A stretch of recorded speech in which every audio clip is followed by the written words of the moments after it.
আজকে আমি একটা মিষ্টি বানিয়েছিলাম। এর জন্য প্রথমে 500 ml দুধ নিয়েছি। এটাকে সম্পূর্ণ ফোটাইনি, ফুটে ওঠা শুরু করলেই এর মধ্যে ভিনিগার এবং জলের মিশ্রণ দিয়েছি, যাতে ভালো করে ছানাটা কেটে যায় আর ছানাটা যাতে সফট হয়। দেখো ছানাটা কাটা শুরু হয়ে গেছে, ছানাটা পুরোটাই কেটে গেছে। এবার এটাকে আমি জল ঝরিয়ে নেব।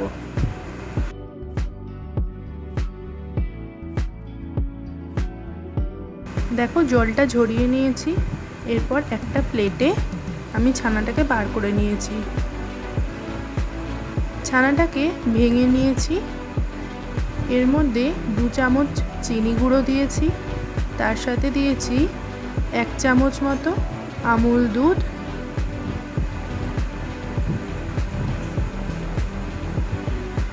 দিয়ে এটাকে ভালো করে মেখে নিয়েছি।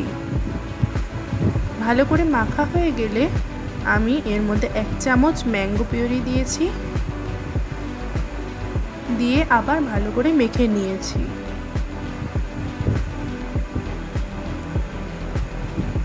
মাখার পর একটু স্টিকি হয়ে যায় এটা, তার জন্য আধা ঘন্টা মতো আমি এটাকে ফ্রিজে রেখেছিলাম।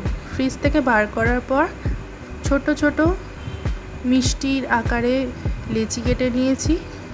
মিষ্টিগুলো বানানোর পর আমুল দুধে ভালো করে কোট করে নিয়েছি।